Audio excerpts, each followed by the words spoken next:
In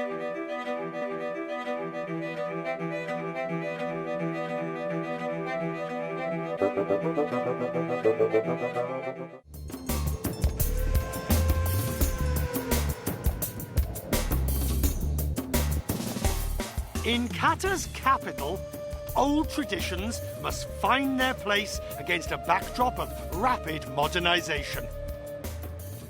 The fountain at the harbour in Doha, remembering a time when pearl fishing was what this place was all about.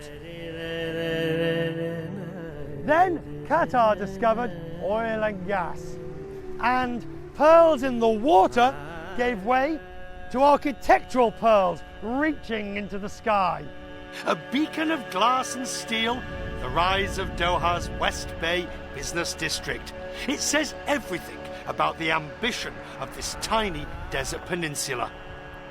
Qatar is the world's largest supplier of liquefied natural gas, LNG, and is now the wealthiest nation per capita on Earth. Amidst a global economic crisis, this remains a land of multi-billion-dollar construction projects. An army of workers imported from the east dwarf the local population 5 to 1. And if many people struggled to pinpoint Doha on the map, that all changed when FIFA awarded Qatar the 2022 World Cup. Qatar!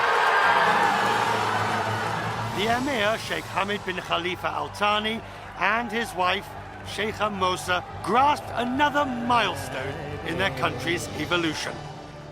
Inside the city's landmark Museum of Islamic Art, I met the Emir's daughter, Her Excellency Sheikha Mayasa. Spearheading cultural investment is very much at the heart of her father's 2030 development vision.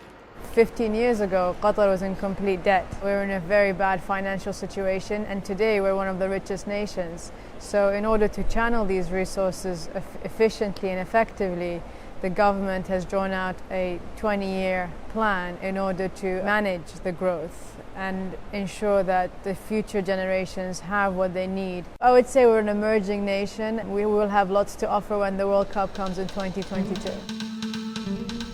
When the fans arrive in Doha for the World Cup, they will do so through a new international airport set to be completed this year. The World Cup final will take place in Lusail City, an extension of Doha City to the north, the future home of 200,000 people. And the core of the historic city centre will be rebuilt.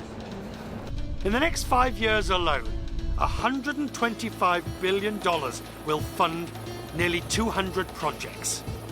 One of the best ways to see Doha's growth and appreciate the size and scale is from the sea, preferably on a luxury yacht. When do you expect all construction to be completed? Our anticipation by end 2015 it will be substantial. Khalil Sholi is talking about the Pearl Islands. He's the managing director of the company building this Riviera-style development on a vast man-made island. So to somebody who says, well, Dubai's got the palm and the world's being built and there's the Pearl, what's the difference between here and the others? Or are you all playing a sort of a, I've got my islands too? I don't, in Qatar they don't play it this way. I believe that the Pearl Island is complementary to the development that we see in Dubai. Very much complementary because both attract traffic and attract foreign investment. But if you want to strike a comparison, I would compare between Cannes and Monte Carlo, and of course Qatar being Monte Carlo. That's my comparison. Of course, the Emir's 2030 vision goes much deeper than artificial islands. The idea is for a broad social blueprint, including universities, science and technology. It's sowing the seeds of a knowledge-based economy. How much of it is driven by this idea that hydrocarbons and carbons won't last forever, but they are your gift to be able to build for the next century and beyond? Well, it definitely is our gift, because if it wasn't for the natural resources that we have, we wouldn't be able to do what we're doing today. But that doesn't mean to sit and say, okay, we've achieved it all. No, we have to think 20, 30 years from now, what happens when there's no carbon and no natural resources? What do we do? So this is why we're investing in research and science, and education. Qatar is spending big to pave the desert with an unshakable faith in its destiny, building for a population that doesn't yet exist in one of the most arid regions on Earth.